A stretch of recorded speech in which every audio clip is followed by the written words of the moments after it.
لله رب العالمين بارئ الخلائق أجمعين باعث الأنبياء والمرسلين الحمد لله الذي لا يبلغ مدحته القائلون ولا يحصي نعماءه العادون ولا يؤدي حقه المجتهدون ثم الصلاة والسلام على أشرف الأنبياء والمرسلين حبيب إله العالمين الذي سمي في السماء بأحمد وفي الأرضين بأبي القاسم محمد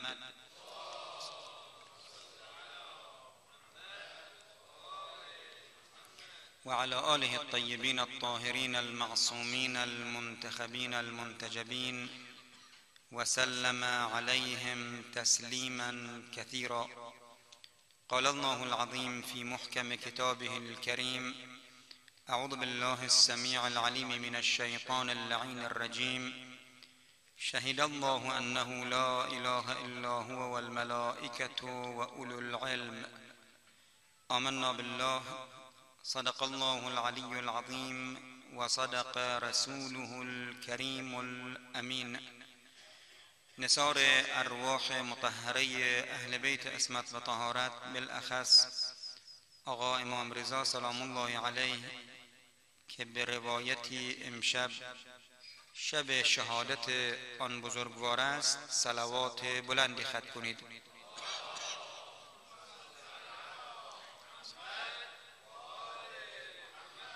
یکی از مسائل نماز مسائل شکیات نمازه و در شکیات نماز شک‌های مختلفی مطرح است، شک‌های صحیح، شک‌های باطل و شک‌هایی که نباید به اونا اعتنا کرد. مقصود از شک‌های باطل در واقع شک‌های مبطله. خودش شک باطل نیست، شکی است که نماز را باطل میکنه. و شک‌های صحیح هم یعنی شک‌هایی که وظیفه شرعی براش وجود داره، باید طبق وظیفه شرعی عمل کرده. و شک هایی که نباید اعتنا کرد یعنی شکش کلا شک است، انگار شکی بر انسان پیش نیامده. در رابطه با شک هایی که نباید اعتنا کرد موارد متعددی ذکر شده که اینها نباید اعتنا بش کرد. یکی از موارد شک بین امام و مأمومه، یعنی اگر امام جماعت شک بکنه و مأموم شک نداشته باشه، یا مأموم شک کنه و امام جماعت شک نداشته باشه، هر کدوم که شک داره به اونی که شک نداره مراجعه میکنه و طبق اون چیزی که او اشاره بهش میکنه عمل میکنه. حالا دیگه فرق نمیکنه میخواد در عدد رکعات باشه یا حسب مشهور در افعال نماز باشه. این که عرض حسب مشهور که بعضی از فقها هستن میگن که در افعال نماز نه، این نمیشه به هم دیگه مراجعه کنن مگر موجب اطمئنان باشه، چون که در جاهایی که میگن به شک اعتنا نکن دیگر کاری به اطمئنان و علم نداره که من علم پیدا بکنم به این که کار او درسته یا نه، یا کار خودم درسته یا نه. مثلا یکی از موارد شک کثیر الشک است. میگه کثیر الشک لا شک، لا شک لکثیر الشک، با وجودی که شک داره ها میگه شک نداره. بله نفی میگن، از باب حکومت بهش میگن، یعنی در واقع شکش را تنزیل نازل منزله یقین میکنه. میگه تو شک نداری، تو یقین داری که کار انجام دادی، اون چیزی که شک درش داری انجام دادی. یا بعضی وقتا یقین داری که انجام ندادی، چون که در دو طرف اتفاق میفته. خلاصه خدمت شما عرض کنم که در بین امام و مأموم هم این شک نباید اعتنا کرد. لزوما اینطور نیست که مأموم اگر تبعیت از امام کرد اطمئنان حاصل بشه براش، یقین حاصل بشه براش، نه، فقط به خاطری که امام اینطور عمل میکنه منم خودم شک دارم تبعیت از اون میکنم. امام اطمینان داره، من اطمینان برام حاصل نشده، شک دارم، ولی چون امام داره اینطور انجام میده من مثلش انجام میدم. بالعکس هم همینطور، اگر امام شک داره مأموم میگه نه بحول الله، میگه بهش. حالا مثال عرض میکنم، بحول الله یه اشکال شبهه‌ای درش هست، عرض میکنم خدمتتون. خلاصه نباید خدمت شما عرض کنم که به شک خودش اعتنا بکنه، حالا یقین براش حاصل بشه از طرف مقابلش یا یقین حاصل نشه، اطمینان حاصل بشه یا حاصل نشه. ولی بعضی از فقها هستن میگن در افعال نماز تبعیت کردن از اون دیگری که اطمینان داره یقین داره نمیشه کرد مگر اینکه برای خودت هم اطمینان بیاره. حالا اشاره میکنم خدمتتون. اما در رتبه عدد رکعات، در عدد رکعات اگر امام جماعت شک بکنه بین 3 و 4، خودش اگر کسی نبود یا مأمومم شک داشت، بنابر چی میذاشت؟ بر 4 دیگه. درست نمازش تمام میگه، یک رکعت احتیاطی هم بعد بود میخوندن. ولی اگر بنده نه شک دارم بین 3 و 4 نشستم، ولی نمیدونم میگم اشهد ان لا اله الا الله بگم یا بالا بی حول الله بگم، نمیدونم. اینجا مأموم اشاره میکنه که اگر مأموم حافظ است، من شاکم اون حافظ عدد رکعاته. اگر مأموم یقین داره اطمینان داره میتونه اشاره بکنه به امام که نه رکعت سوم نیست 4م الان تشهد بگو، مثلا بگه اشهد ان لا اله الا الله بگه.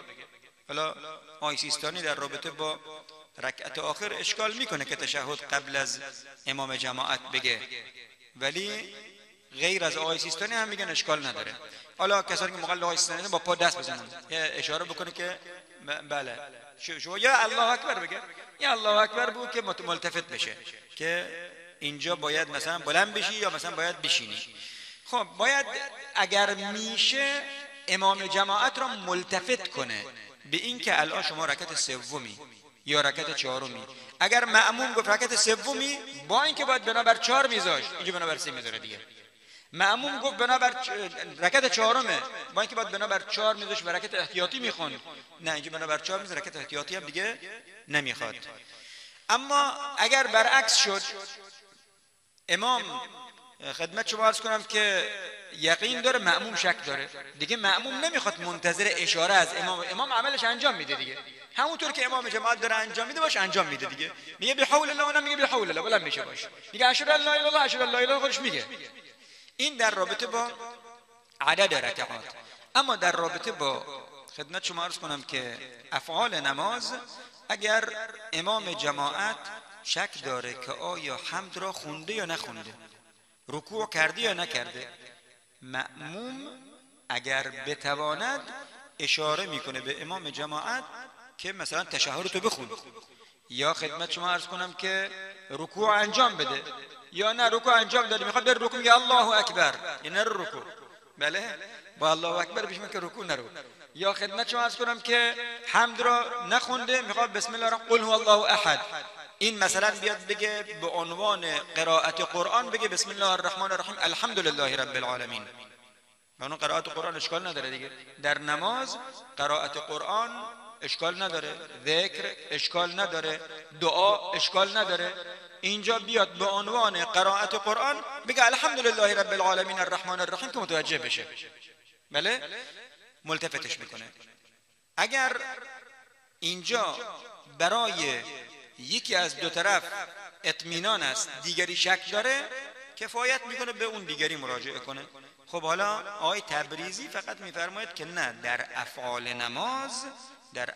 نماز باید خدمت شما عرض کنم اطمئنان برای اون کسی که شک داره حاصل بشه. بنده در نماز جماعت شرکت کردم، یک امام جماعتی است، بنده خودم شک پیدا کردم، درست؟ اینجا چیکار بکنم؟ امام جماعت داره میگه بحول الله، من نمیدونم دوم هستیم که تشهد بخونیم یا باید بحول الله بگیم. امام گفت بحول الله، من این امام جماعت رو میشناسم آقا خیلی دقیقه تو نمازش، شک براش پیش نمیاد، برام اطمینان میشه. اطمینان که شد کفایت میکنه، اما اگه اطمینان نشد میگه کفایت. آقای تبریزی میگه اشکال داره و کفایت نمیکنه، باید طبق وظیفه خودت عمل کنی دیگه. ولی بقیه فقها میگن نه، لازم نیست که اطمینان برات حاصل بشه، اینجا وظیفه شاک است. مثل قاضی، آقا قاضی حکم چی میکنه؟ آقا انما احکم بینکم بالبینات والایمان. بینه چیه؟ بین دو تا شاهد عادل میگن که فلانی فلان کار کرده. چه بسا قاضی اصلا براش نه اینکه یقین حاصل نمیشه، ظنم حاصل نمیشه، راست میگه درست نمیگن، راست باید عادل باشن، درست میگه درست نمیگه، ظنم براش حاصل نمیشه، شک داره. در این حال قاضی طبق بینه عمل میکنه. معیار علم قاضی نیست، معیار بینه است که قائم شده. اینجا هم همینطوره، میگن که نه، همین که به مأموم مراجعه کنه امام یا مأموم به امام مراجعه کنه کفایت میکنه. حالا ببینید وقتی مأموم هم میخواد تذکر به امام بده در افعال نماز، در خدمت شما عرض کنم که اقوال نماز مشکلی پیدا نمیشه. یعنی مثلا امام جماعت در حالا قرائتش هست حمد میخواد بخونه، میخواد سوره بخونه، حمد نخونده، میتونه مأموم یه حمدی بخونه، یک آیه اول سوره حمد و آیه اول دوم بخونه مثلا که ملتفتش کنه، مشکل نداره. اما در افعال نماز اگر بخواهیم تابع امام جماعت باشیم نمیتونیم قبل از امام جماعت حرکت کنیم که، مگر نه این است که مأموم باید تابع امام باشد در حرکاتش، یعنی یا همراه امام یا یک مقداری بعد از امام. البته بعضی هم هستن آقا گفتن بهشون بعد از امام باید حرکت کنی، 2 دقیقه 3 دقیقه بعد از امام از نشستنش بلند میشه. این خیال میکنه که حالا خیلی داره مراعات میکنه و خیلی دقیق داره عمل انجام میده و درست کارش. نه، گفتن قبل از امام جماعت به رکوع و سجود نرو، نگفتن بعد از امام جماعت به 5 دقیقه برو که بعضی اصلا خیلی طول میدن.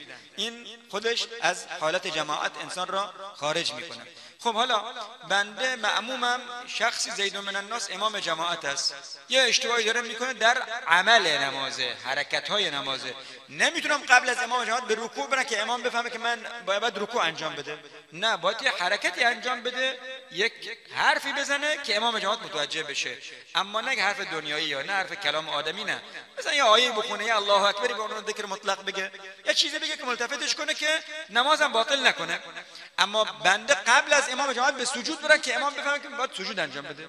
این سبقت گرفتن از امام جماعت در عمل نماز است و در اعمال نماز نمیشه قبل از امام جماعت انسان حرکت بکنه، و اگر قبل از امام جماعت متعمد باشه نمازش فرادا میشه، باطل نمیشه، فرادا میشه، باید به وظیفه منفرد عمل کنه. این عرض کردم به حول الله نمیتونیم زودتر از امام بین بلند بشیم. خود به حول الله ذکر مستحبه، به عنوان ذکر وارد در نماز باید در حال قیام گفته بشه، نه در حال نشستن.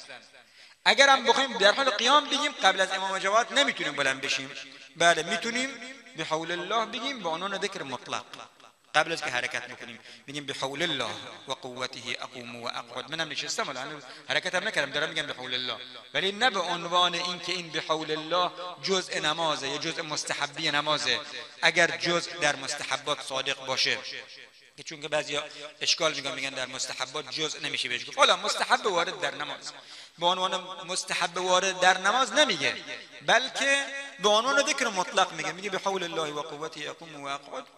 امام میفهمه، امام متوجه میشه، امام جماعت متوجه میشه و بلند میشه، نه اینکه قبل از امام جماعت بیاد حرکت کنه و بلند بشه.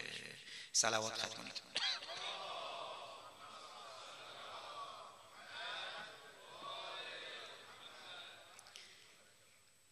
در راه اهل بیت بودن تنها چیزی است که نجات بخش انسان است. اگر انسان میخواهد اهل نجات باشه، در صراط مستقیم رب العالمین قرار بگیره، باید در مسیر اهل بیت عصمت و طهارت گام بردارد که اهدنا الصراط المستقیم صراط آن بزرگواران است، چون که اونها هستند که دین را آنچنان که خدا نازل کرده فهمیدند و عمل کردند و همچنان که نازل کرده بیان کردند و خلاف آن چیزی نه انجام میدهند نه بیان میکنند، برای اینکه معصومند.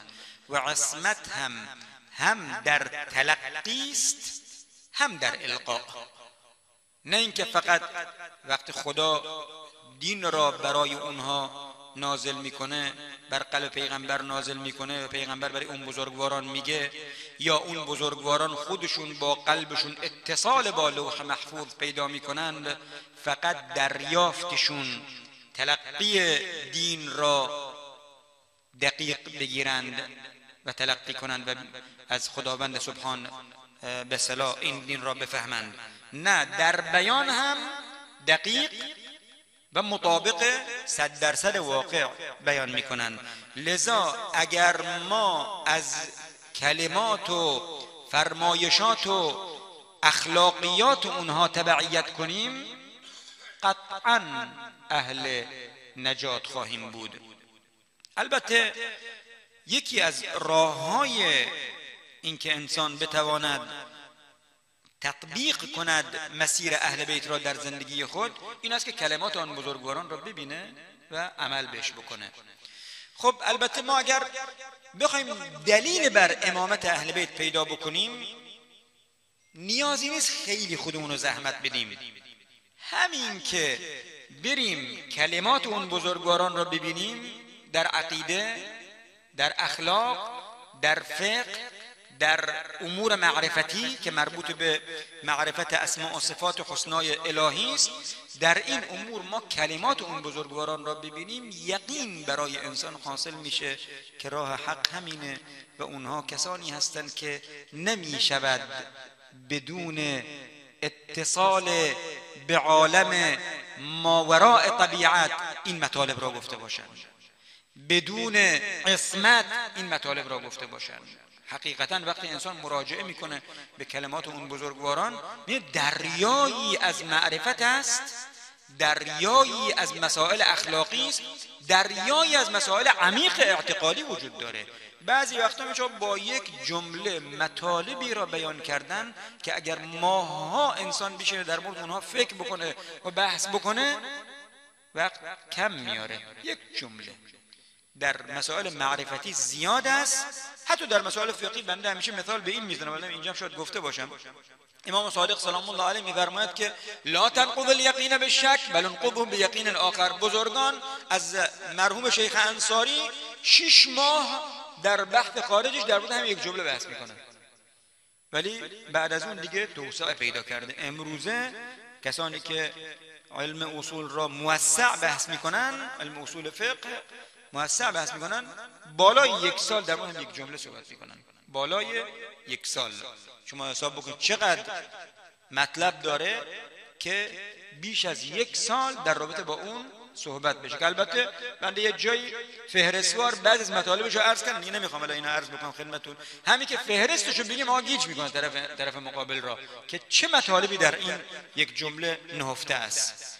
و اگر ما بریم دیگه در مسائل معرفتی دریای بیکرانه، دریای پایان ناپذیره. عقول مردم حیران میماند که در آن زمان با وجود حاکمیت جهل و جهالت اینقدر مطالب معرفتی از این بزرگواران صادر شده، چقدرش هم از ما گم شده، دستمون نرسیده. خیلی از مطالب هست که مسائل روایی هست که از بین رفته، مخصوصا در صدر اسلام بعد از که پیغمبر از دنیا رفت این احادیث را محو کردن، آتش زدن، از بین بردن. یک چیزی بود. غیر از اون هم در طول تاریخ بارها و بارها شده کتابخانه‌های اسلامی را آتش زدن، بارها و بارها شده که احادیث را به خاطر تقیه و غیر تقیه مخفی کردن. خیلی از مطالب هست که در دستمون نیست الان، در عین حال همونی هم که دستمون هست اونقدر معارف درش وجود داره که انسان حیران میمونه که در اون زمان با این وسعت و با این عمق بیان شده. میگه نمیشه غیر از این که معصوم باشند، نمیشه مگر این که انسانهایی باشند که اتصال دارن به این لوح محفوظی که تمام علوم اولین و آخرین درش خداوند سبحان قرار داده. و امکان ندارد که یک انسان معمولی ولو عبقری باشد، به قول معروف ولو از تیزهوشان روزگار باشه، امکان نداره اینطور مطالبی گفته باشه. آقا دیگه ما خدمت شما عرض کنم که در میان عقلا دقیق‌تر از فلاسفه نداریم. خیلی از مطالب عقائدی هست آقا، خیلی از مطالب دقیق عقلی عقائدی وجود داره که میبینیم که فلاسفه هم نفهمیده بودند. امیرالمؤمنین و ائمه علیهم السلام بیان کردند و بعداً اینها دقت درش کردن، فهمیدن که چی میخوان بگن. تازه بعد از حدود 1000 سال امثال صدر المتعلیین میان میفهمن که امیرالمومنین در بعضی از خطبش چی میخواد بگه. خیلی از مطالب هست که بدون عقل فلسفی، یعنی عقل دقیق، نمیشه درکش کرد. تا چه رسه که بیانش بخواد بکنه، خودش بخواد اینو بیان بکنه. لذا میبینیم این بزرگواران مطالبی گفتن که به ذهن فلاسفه هم نرسیده بوده، تا چه رسه به این که بخوان برای دیگران گفته باشن. و خیلی از مطالب از فلاسفه گذشته هم نفهمیده بودن، تا چه رسه به این که بخوان برای مردم بیان بکنن یا برای اخصائیین علوم عقلیه بیان بکنن. لذا همین کلمات اون بزرگواران کافیه برای اینکه اثبات بکنه که این از غیر معصوم نمیتونه صادر شده باشه. بعضی موارد احادیثی که داریم لزوم نداره، خطب، احادیث، ادعیه، زیارات، لزوم نداره ما دنبال سند بگردیم. اصلا خیلی از مطالب است نیازی به سند نداره. وقتی میبینیم مطالب معرفتی عمیقی درش وجود داره که اگر معصوم نباشه نمیتونه این مطالب را گفته باشه، ولو فیلسوف باشه. بله، اگر اینطور باشه دیگه نیازی نیست بگیم عن فلان عن فلان عن فلان عن فلان، همشون ثقه عن ثقه عن ثقه بگیم تا برسه به امام معصوم سلام الله علیه بگیم امام معصوم اینطوری فرموده. نه، نیازی نیست. همین که مطلب بلند است، عمیق است، کافیه برای اینکه اثبات بکنیم که از غیر معصوم نمیتونه صادر شده باشه. بله، در مسائل فقهی اعتباریه، یعنی لزوم نداره مطلب دقیق باشه، ولو اینکه وسعت داره. عرض کردم لا تنقض الیقین بالشک مسئله دقیق عقلی نیست، ولی خب وسعت داره مطالبش و خیلی به اصطلاح مطلب درش نهفته شده، عناوین بسیار زیادی درش هست که هر عنوانی بحث احیانا چند هفته و چند ماه میشه. و لذا خدمت شما عرض کنم که ما وقتی نگاه میکنیم میبینیم این مطالب معرفتی در کلمات اهل بیت وجود داره، انسان حیران میمونه که اینا چطور بیان کردن. عرض کردم در مسائل فقهی، مسائل اعتباریه، قانون دیگه، فقه قانونه، تقنین الهیه. در قانون هم به مردم قانون بیان میکنن، برای مردم میگن قانون میخوام برای مردم بگم، مردم باید بفهمن دیگه. ولذا حتی در مسائل فقهی آقا یک فقیه اگر میخواهد یک مطلب فقهی را اثبات بکنه از روایات، اگر در روایت کلمه وجود داره که براش ابهام وجود داره که مقصود چیه، میگه باید بریم به عرف ببینیم عرف چی میفهمن از این روایت، از این کلمه چی میفهمن. اما در مسائل معرفتی اینطوری نیست. در مسائل عقلی، در مسائل عقائدی اینطوری نیست که بریم به مردم مراجعه کنیم. نه، اینا باید برگردیم ببینیم عقل چی میگه، قواعد کلی عقل چی میگه. و میبینیم در کلمات اهل بیت عصمت و طهارت اونقدر معارف عمیق وجود داره که عرض کردم فلاسفه هم نه تنها بیان نکردن، درکش هم نکرده بودن. ولذا همین بس است برای ما که مراجعه بکنیم ببینیم تو خطبه چی میگه. در فقه چون که میخوان اسناد به خدا بدن، باید سند باشه، عن فلان عن فلان عن فلان، سندش هم معتبر باشه تا اینکه اطمینان داشته باشه بله حکم خداوند سبحان این است که این واجب است، اون حرام است، این مستحب است، این مکروه است، این طاهر، این نجس، این فلان، این فلان. این احکام معروفه خدمت شما عرض کنم که تکلیفیه و احکام معروفه وضعیه. اینا خدمت شما عرض کنم که نیاز به سند داره. روز قیامت باید زور عرض کردم باید بینه و بین الله حجت داشته باشه. اما در مسائل معرفتی عمق مطلب کفایت میکنه برای اثبات اینکه از غیر معصوم نمیتونه صادر شده باشه. لذا خیلی از ادعیه، خیلی از خطب، خیلی از زیارات اگر سند هم نداشته باشن میگیم نه، حتما از معصوم علیه السلام است که صادر شده. خب حالا ما اگر عرض کردم اگر بخوایم کاری بکنیم که اهل نجات باشیم، حتما باید کلمات اون بزرگواران را ببینیم و عمل کنیم تا اهل نجات باشیم. به بعضی از بزرگان اهل معرفت مثل آقای بهجت رحمت الله علیه عرض کرده بودن که ما میخوایم سیر و سلوک کنیم، به کمالات برسیم، چیکار بکنیم؟ فرمودن برو آقا در فلان کتاب وسائل در فلان بابش احادیث پیدا بکن، روز یک حدیث بخون و عمل بش بکن. نمیخواد برید دنبال عرفان. آقا هر کس عرفان مال هر کسی نیست. بعضی همینطورن هیچ درس نخونده دیگه من میخوام برم دنبال مسائل عرفانی. نه حالا عرفان به ما هم راه نمیدن آقا وارد درسشون بشیم. نه که حالا 20 سال 30 سال 30 خورده سال در مسائل حوزوی سر کار داریم برم آقا بگم استاد عرفان میخواد درس بده برای نشناسن رام نمیدن. آقا میگن آقا مال شما نیست. تا چه رسه به این که آقا یک نفر در فلان کشور دور افتاده نشسته میگه من میخوام برم مسائل عرفانی. خب عرفان اول باید منطق خونده باشی، فلسفه خونده باشی، بعدا هم بفهمن قابلیت داره تسرات بدن که تو این درس شرکت بکنی. یک مطالبی اونجا گفته میشه که هر کسی نمیتونه هضم کنه و لذا فرمودن نمیخواد دنبال مسائل عرفانی بری. بیا شما احادیث اهل بیت بگیر عمل بکن بهش. روز یک حدیث بخوان بفهم عمل کن. خودش میبرتت مدارج عالیه. حالا یک روایت از آقای امام رضا سلام الله علیه اخلاقی عرض بکنم خدمتتون تا وقتم زیاد نگیرم.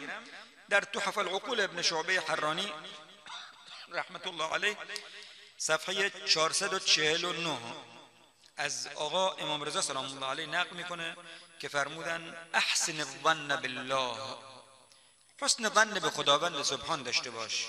فان من حسن ظنه بالله کان الله عند ظنه. در هنگامی که انسان نیاز به چیزی داره باید پناهش خدا باشه، اطمئنانش خدا باشه.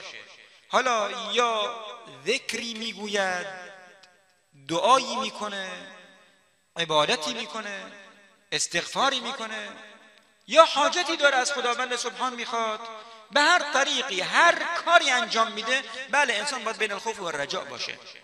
نه اینکه 100% به خودش اطمینان کامل داشته باشه که من هستم و دعام مستجاب میشه، و نه اینکه ناامید باشه. همیشه بین الخوف و الرجاء. اما وقتی که ما به خدا نظر میکنیم باید حسن ظن داشته باشیم. بله بنده وقتی نگاه به نماز خودم میکنم ناامید میشم، این نماز ما تو سرمون میزنن، این نمازی که از اولش تا آخرش آقا حواس پرتو خدمت شما کن نمیفهمیم چی میخونیم و چی نمیخونیم، آخرش که نماز تموم کردیم میفهمیم که نماز میخوندیم، این نماز نیست دیگه.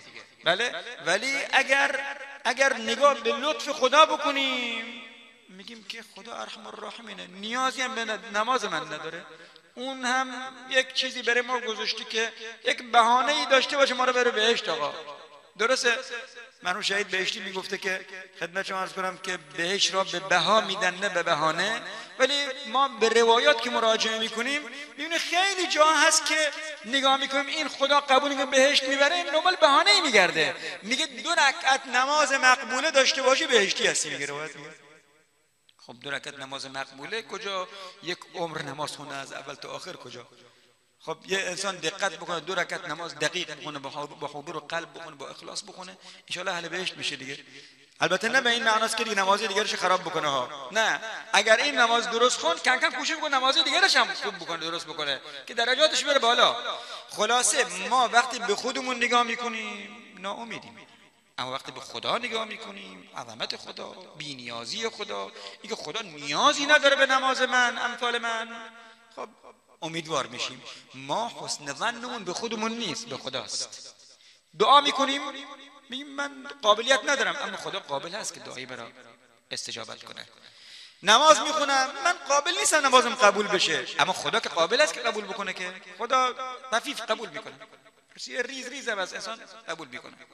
وقتی که استغفار میکنم میگم که من که گناهکارم استحقاق بخشیدن ندارم، اما وقتی به خدا نگاه میکنم میگم اگه خدا عذاب من بکنه چیزی گیرش نمیاد، اطمینان دارم خدا خودش فرموده که توبه کنید من میبخشم. خلاصه حسن ظن به خداوند سبحان سبب میشه که خداوند سبحان ببخشه. لذا میگن که معروف است این مسئله که در ماه مبارک رمضان خداوند سبحان هر شب چقدر میبخشه، 1,000,000 1000 در شب قدر به اندازه کل شب‌هایی که قبلا ازشون گذشته میگذره خداوند سبحان. بعد میگه اگر کسی بخشیده نشه دیگه امیدی به بخشیده شدنش نیست تا سال آینده، الا ان یحضر عرفه، مگر که عرفه حاضر بشه حج بره. اون وقت اونجا هم میگن اگر حسن ظن به خدا داشته باشی گناهت بخشیده میشه، اما اگر ناامید باشی حسن ظن به خداوند سبحان نداشته باشی نه دیگه بخشیده، اونجا هم بخشیده انسان نمیشه. و من رضی بالقلیل من الرزق قبل منه اليسیر من العمل. خب ما بعضی وقتا خیلی حرص به دنیا میبرزیم و ناراحتیم که چرا رزق و روزیمون کمه و نه، انسان قناعت داشته باشه در زندگیش. میگه اگر همون اندکی که داری زندگیت میچرخونه قانع باش. اگر قانع شدی به این، اعتراض به خداوند سبحان نکردی. آخه بعضی هستن آقا این که رزق و روزشون کمه اعتراض میکنن. حتی برای من واتساپ ها زیاد میاد این چیزا، سوال میکنه چرا من اینطور باید باشم اون اینطوری باشه، چرا ما مشکل داره اون مشکل نداشته باشه. اینا میاد بعد خدمتشون. اگر انسان راضی باشه زندگیش داره میچرخه. خدا که برای این دنیا ما رو خلق نکرده که این دنیا را یک مدرسه ای قرار داده، یک پلی قرار داده، یک معبری قرار داده، یک مجازی محل جواز، محل عبور، یک جوازی و مجازی برای ما قرار داده که ازش عبور بکنیم بریم به حیات اصلیمون. حیات اصلیمون کجاست؟ اونجایی که ابداً درش میخوایم بمونیم تا آخر، که آخر نداره. خب اگر اینطوره آقا تو دنیا کاخ داشته باشی یا کوخ فرق نمیکنه. خدمت شما عرض کنم که حسابت توی بانک پر باشه یا به اندازه بخور نمیر داشته باشی، آخر همونو میخوری میری دیگه. همونی هم که حسابش پره آخرش به همون اندازه که میخواد بخوره میخوره، بیشتر از اون نمیخوره. بقیه‌اش به قول امیرالمومنین سلام الله علیه تو خزانه دار دیگران هستی، برای دیگران داری حفظش میکنی اینا رو. لذا اگر انسان اعتراض به خداوند سبحان نداشته باشه، خدا یا شکرت که همین که به من دادی زندگیم داره میچرخه، میخوام چیکار بکنم؟ آقا خونه اجاره‌ای باشه یا ملکی باشه چه فرقی میکنه؟ میخواد آخر عمر تو همین زندگی بکنی. حالا اون کسی هم ملک داره، ملک نیست، اجاره است، همه باید ولش کنن برن. چون اجاره یعنی چی؟ یعنی یک مدت زندگی بکنی بعد ولش کنی. همون مالک هم مالک اعتباریه، حقیقتش این است که مستاجره، روزی باید ولش کنه بره. لذا اگر انسان قناعت داشته باشه، خداوند سبحان میفرماید که امام رضا میفرماید خداوند سبحان عمل کمش هم قبول میکنه. حالا ممکنه یک نفر سرمایه‌دار ثروتمند باشه، هر چه نماز شب بکنه قبول ازش نکنه، اما حالا به خاطر حضور قلب نیست یا هر چیز دیگر. البته خداوند سبحان ارحم الراحمین است، از همه قبول میکنه. ولی میخوام بگم که عوامل قبولی نماز و عبادات باید فراهم باشه تا قبول بشه. دیگه اگر کسی اندک دارد، راضی از خدا باشد، اعتراض به خدا نکنه، اینطور انسانی حتی اگر عوامل قبولی در اعمال کمش هم نباشه، خداوند سبحان به قول معروف پشت گوش میندازه، قبولش میکنه و روز قیامت میگه آقا تو فلان عمل انجام دادی برای اهل بهشتی. تو با اینکه مثلا دو رکعت نماز مغرب و عشا خونده، چند رکعت نماز مغرب و عشا خونده و تموم کرده، نه نماز شبی خونده نه کار دیگری کرده، اون آقا نماز شب خونده بعد رسیدگی بکنن بهش.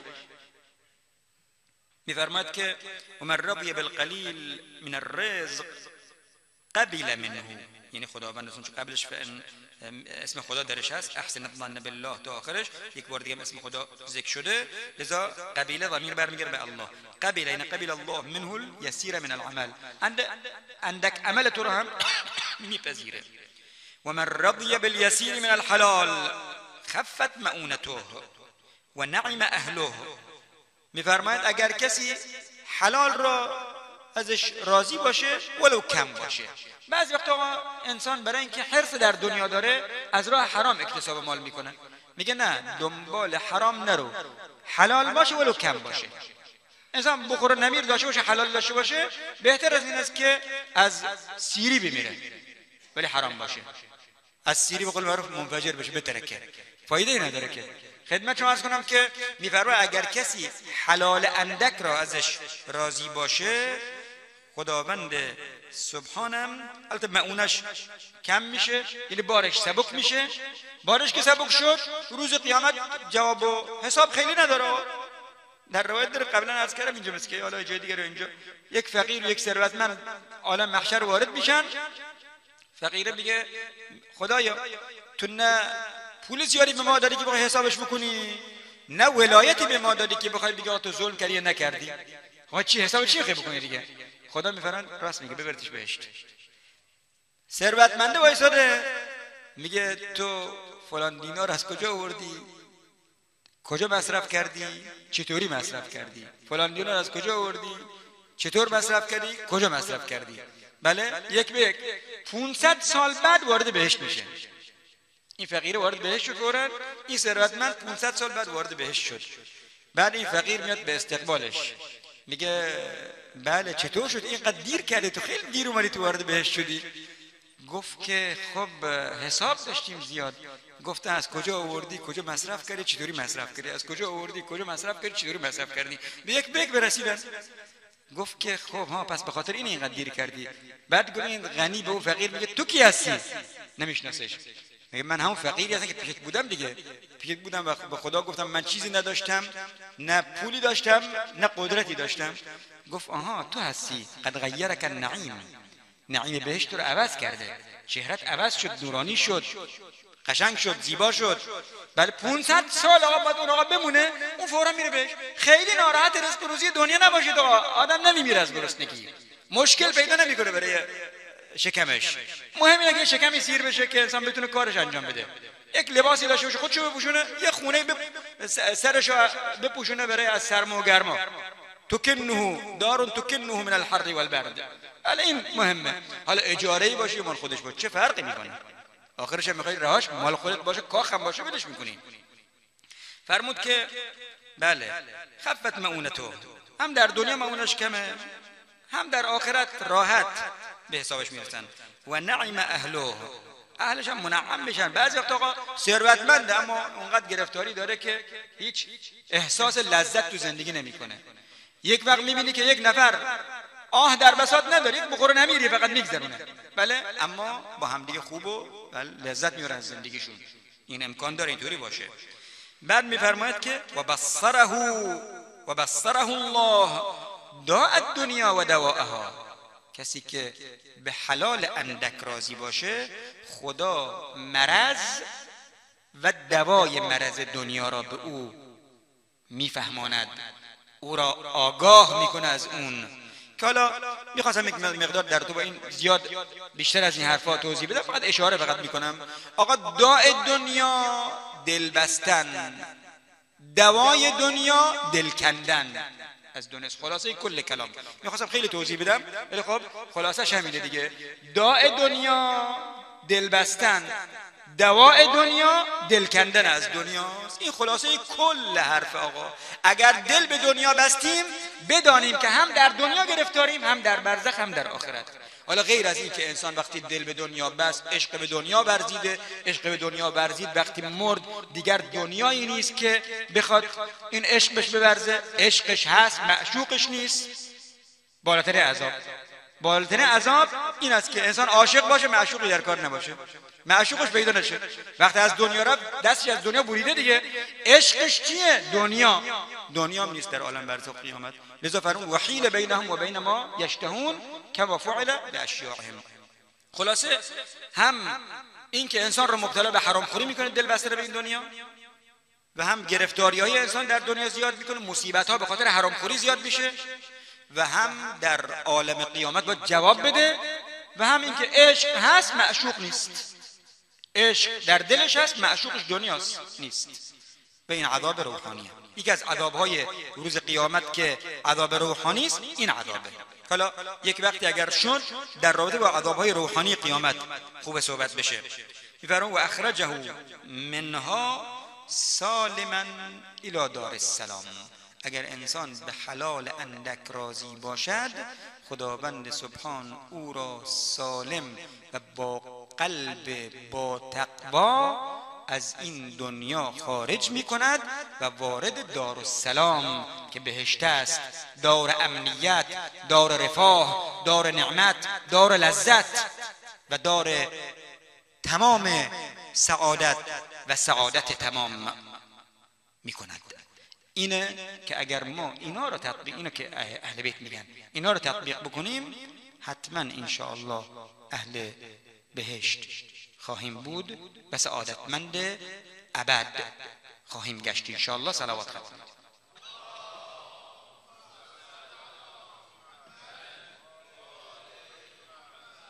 خب یکی از امامان مظلوم ما که به حسب ظاهر اون حضرت را بردن در کاخ میخواستن بنشانند و اسکان بدن، اما البته قبول نکردن، ولایت عهد بهش دادن. اما حقیقتا امام رضا سلام الله علیه در این زمان ولایت عهدی مظلومیت شدیدی داشتند. اولا که آمدن بالاجبار آقا را بردن به طرف خراسان و در اونجا بود که میگویند آقا امام جواد را گرفتن بردن به قبر پیغمبر اکرم صلی الله علیه و آله و سلم چسبانیدند و پناه دادند، کنایه از این که ای رسول خدا جوادم را به تو می سپارم. آنگاه بعضیان نقل کردند که آقا امام رضا سلام الله علیه در زیارت اون، بعد از زیارات اون حضرت هم وارد شده السلام علی من امر اهله و عیاله بالنیاحة علیه قبل وصول القتل الیه. دستور دادن اهل بیت رو جمع کردن، فرمودن برای من گریه کنید. بعضیان نقل کرده اند که اهل بیت گفتن که آقا جان گریه برای مسافر میمنت نداره، فرمودن اون مسافری است که امید بازگشت داره. آقا امام رضا سلام الله علیه میخواد بفرماید که من در این سفر که میروم مظلومانه دیگر به شهادت میرسم، دیگر بازگشتی برای من وجود ندارد. وقتی هم بردن اونجا ولو به حسب ظاهر اون را ولی عهد قرار دادن، اما اونقدر اذیت و آزار دادن آقا را که روایت میگوید در مسجد جامع خراسان دعا کردن، گفتن خدایا ان کان فرجی مما انا فیه بالموت فعجل لی الساعه. خدایا اگر گشایش کار من، فرج من از اون مصیبت هایی که بر من روا می‌دارند با مرگ است، از ساعه مرگ مرا فرا برسان. آخر الامر هم این کار را کردند. آقا امام رضا سلام الله علیه رو کردن به اباسط. وقتی که فرستاده مأمون آمد گفت که مأمون تو را فرا میخواند، فرمود که اینها میخواهند مرا بکشند، من وارد بر این فاسق فاجر میشوم. اگر وقت خارج شدن من از نزد او دیدی سرم پوشیده است، با من سخن نگو و بدان که مرا مسموم کردند. آقا امام رضا وارد بر مأمون لعین می شود. روایت دارد انگوری در دستش هست، به آقا میگوید که از این انگور من بهتر ندیدم، از این انگور مقدار تناول بفرمایید. فرمودند چه بسا انگور بهشتی از این بهتر باشد. اون نانجیب گفت نکند میخواهی مرا متهم کنی به چیزی. آقا را مجبور کرد به اینکه انگور را تناول بفرماید. در بعضی از نقل‌ها آب انار را تناول بفرماید. اگر انگور بوده میگن 3 دانه انگور تناول فرمودن. حال آقا منقلب شد، یعنی آنقدر سم قوی بوده که با خوردن 3 دانه انگور حال آقا امام رضا سلام الله علیه منقلب میشه. این بقیه خوشه انگور از دست آقا به روی زمین میافتد، حرکت میکند که بیاد بیرون. مأمون لعین میگوید که به کجا میروید؟ الی این؟ فرمودن الی حیث وجهتنی، به همونجا که مرا فرستادی میروم. ابوسلط میگوید ناگهان دیدم در باز شد، آقا امام رضا از اتاق بیرون آمدن، دیدم که مصیبت فرا رسیده. آقا امام رضا سر خود را پوشندند، فهمیدم که آقا را مسموم کردند. حرکت کردن، من هم پشت سر اون حضرت حرکت کردم. رو کردن به من، فرمودن ابوسلط درها را ببند، نگذار کسی بر من وارد شود. آقا وارد حجره شدند، سر را بر روی خشتی گذاشتند، به استراحت پرداختند. ابوسلط میگوید من هم درها را بستم، اما ناگهان دیدم یک نوجوان زیبارویی وارد خانه شده. رو کردم به این آقا، گفتم که آقا جان من درها را بسته بودم، چگونه شما وارد شدید؟ فرمودن ابوسلط اون خدایی که به طرفة العین مرا از مدینه به خراسان آورد میتواند از در بسته مرا وارد کنه. عرض کردم آقا جان مولا جان شما کیستید؟ فرمودن انا حجت الله علیک یا ابوسلط، من حجت خدا بر تو هستم. میگوید امام جواد وارد شدن. همین که آقا امام رضا سلام الله علیه چشمانش به آقا امام جواد افتاد، دیگه از جا جست، پرید از جای خودش، آقا را در آغوش گرفت. آنگاه امانتهای امامت را به آقا امام جواد دادند، سفارشهای خود را کردند. امام رضا سلام الله علیه در آغوش آقا امام جواد جان را به جان آفرین تسلیم کردند. اما همینجا عرضه بداریم مولا جان غریبانه به شهادت رسیدی، در اینجا شما در آغوش فرزند بزرگوارت جان را به جان آفرین تسلیم کردی، اما لا یومک یومک یا ابا عبدالله. در کربلا قضیه برعکس بود. آقا علی اکبر سلام الله علیه به روی زمین افتاد، صدا زد یا ابتا علیک منی السلام، بابا جان خدا حافظ، هذا جدی رسول الله یقرئک السلام و یقول عجل الینا القدوم. آقا ابی عبدالله الحسین آمدن بر بالین فرزندشان. بعضیا نقل کردن آقا امام حسین علی اکبر را بوسیدن، دلشان آرام نگرفت. اون حضرت را سر آقا را بلند کردن، در آغوش گرفتن، دلشان آرام نگرفت. ناگهان ببینن صورت به صورت علی اکبر گذاشت و صدا زد ولدی علی ولدی علی ولدی علی علی الدنیا بعدک العفا. الا لعنة الله على القوم الظالمين وسيعلم الذين ظلموا أي منقلب ينقلبون. إلهي باسمك العظيم الأعظم الأعز الأجل الأكرم، يا الله يا الله يا الله يا الله يا رحمن يا رحيم يا مقلب القلوب ثبت قلوبنا على دينك. خدایا پروردگارا قلبهای ما را به نور علم و ایمان روشن و منور بگردان، لحظه ما را به خودمون و غیر خودت و مگذار، عاقبت امر ما را ختم به خیر بگردان. پدر و مادر ما را، گذشتگان ما را، گذشتگان از این جمع حاضر، گذشتگان از خدمتگزاران به این حسینیه، خدمتگزاران در گذشته این حسینیه و مؤسس این حسینیه را ببخش و بیامرز. ثواب و بهره از این مجلس نثار روحشون عائد و واصل بگردان. خدایا پروردگارا اسلام و مسلمین را عزت و نصرت کامل عنایت بفرما، دشمنان اسلام را خوار و ذلیل و منکوب بگردان، شرشان به سوی خودشون باز بگردان. خدایا پروردگارا مرزای اسلام و مسلمین، مرزای منظور، مریضان سفارش شده را هر چیز زودتر شفای کامل و عاجل عنایت بفرما، لباس عافیت بر اندامشان بپوشان. خدایا پروردگارا امام زمان را از همه ما راضی و خوشنود بگردان، در ظهورشان تعجیل بفرما. ما را جزو انصار و شیعیان خالص اون حضرت قرار بده، شهادت در راه خودت در رکاب آن حضرت نصیب همه ما بگردان. نثار روح مطهر و مقدس آقا امام رضا سلام الله علیه 3 صلوات جلی و محمدی عنایت کنید.